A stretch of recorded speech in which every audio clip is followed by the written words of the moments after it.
coming to this game, I didn't expect Real Madrid to be back at their best, and everyone's playing amazingly coming to this game. No, I expected this to be a lackluster game. I expected Madrid to struggle in situations. I expected a win, which was important. Of course, coming to this match, last couple of Liga games have not been looking great lately. And, you had that Manchester City game that you just lost in the Champions League. And, people were like, oh, Madrid looked great in that game. Yeah, they did. They lacked in scoring ability, I guess, like shooting on target. But coming to this match, they're like, oh, Madrid's going to be back at their best. Yeah. No, I expected this to be, a basic Real Madrid game that I've pretty much seen all season. But I knew Real Madrid was going to win this match. Because you need it. In the manager's sake, in the player's sake, in the league title race sake, you needed to win coming to this match. So I expected this heavily. I just knew that it wasn't going to be in crazy fashion like a 4-0 win, because that was definitely not going to happen, especially this match, because there's still flaws, obviously, with this team. Vini and Mbappe, of course, they're, like I said, I don't like them playing together, but you're not going to drop either. Or Rodrygo was getting minutes, and he scored after a long break on La Liga. He scored in the Champions League, and now he scored in La Liga, ending his 40-something game, maybe late 30-something games of not scoring in La Liga. So I'm really happy to see Rodrygo do that. It was a great play from him and Vini, from Rodrygo and Vini. Pure, just great duo. An amazing goal from Kylian Mbappe with a pass from Jude Bellingham, which was an amazing goal as well. And then you had Arda and Tchouaméni. Nothing crazy for me. Like I said, I don't like when Arda and Bellingham play together. I feel like it's just too many people trying to do many things. Like there are many situations where certain players don't make certain runs to create like a gap, or to create, a play in the game, to spread out the field, to spread out the players, spread out whoever. And it's just, it's constant. It's like you play these last La Liga games. It's the same thing what Real Madrid is doing. It's the same cycle, and it's boring. It's straight up just boring, and I hate it. But Bellingham did have a decent match this game. He had a good match this game. Fede playing the right back, of course, because your right backs cover hole and Trent are hurt. Raul Asensio and Rudiger, your two, I won't say violent duo, but aggressive. And then you had finally playing an academy player. I think this is his first time this season. It is his first time doing this season, besides Gonzalo Garcia, who barely gets minutes anyways. But it's Valde. He plays in the academy. Valde Peñas. He, he's a starter from the academy even last season. You have no other option really to play a left back. You have Mendy, who's hurt. You have Fran, who has a red card, and you have Carreras, who has a red card. So obviously, but he didn't have a bad game. I feel like, sure, maybe that goal for Alaves could have been his fault. And there's also situations where he wasn't quick enough to reach the attacker when they were going up to the pitch. So the one thing, he did his job. You don't expect anything crazy from him. He's a good academy player. But he didn't, he made, even if you want to count that as not his mistake, whatever, but he made that small error. Besides that, he kept his cool. He went up the pitch, played sort of the same way as Carreras. He went up the pitch, drop back, go up high, play with Vinny. So he had a decent game. And then Courtois. It was Courtois, for me, one of the best goalkeepers in the world. Didn't have to worry in certain situations. And then, of course, coming off the bench, Dean Huijsen coming back from injury.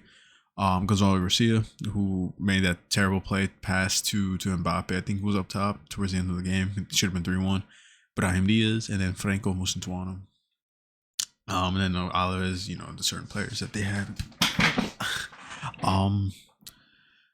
But yeah, coming into this match, I didn't expect anything crazy. Madrid needed a win. I didn't expect them to play how they were against Manchester City. It's just different circumstances, coming to this match. It's just the lineup reasons. I don't think Madrid played amazing. I think they did their job, securing what they really needed. Sure, there are instances, Rodrygo and Vini, Vini had great moments. Mbappe had great moments. The thing is just moments. Throughout the game, you see it's lackluster. It's basic. It's dull. Watching Real Madrid pretty much at all this season, especially even last. And I go from watching Barcelona against Osasuna, and you see, Barcelona didn't have a good game that match, but you can see they're more fluid with it. They're able to run down the field and create situations and create gaps where that they have a chance to score. And then this Real Madrid team is just the same thing every week. It's the same thing. They push up and they just keep passing side to side to side, and then try to find a gap. But the problem is certain players don't create a gap, so it's just constantly just passing back up in their side, trying to find one. And the only two ways they scored were from counterattacks, which they would just lob the ball through. Sure, it was Vini. He's the one who ran through, and also gave it to Rodrygo. But every time when Madrid have control of the game, of the pitch, they can't really create anything with it. You don't have a proper 9 in the middle. You have Rodrygo, Vini, Mbappe, who drift more in the left side, and it just doesn't work like that. It's hard to see Barcelona play, and then they play great, and then you watch Real Madrid just do the basic stuff, do the most dull football, and it's irritating. You need to find a better solution than that, because. And it's weird because, like I said, in the Manchester City game, they looked more fluid, they looked more free. And then you go against these La Liga teams, which, sure, you want to see them more defensive. But it doesn't, I don't know. It annoys me, really, because it's just, you have so many star players in this team, and you can't find anything. You can't do anything. And the only way you can is just through counterattacks, which obviously Madrid are known for.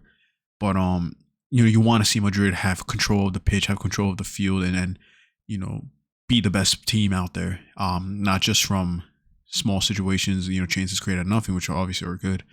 But, you want to be the best team throughout the pitch. But yeah, that's really my thoughts of how they play. So starting 11 wise, I've always said how I think Madrid should line up. I want to see just one match with Mbappe on the left, Gonzalo up top, and Franco on the right.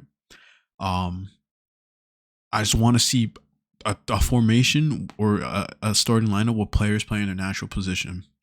I just want to see it. If I'm wrong, if they do terrible, they do terrible. But I'm tired of seeing players. Mbappe's not a 9. Rodrygo says he prefers on the left.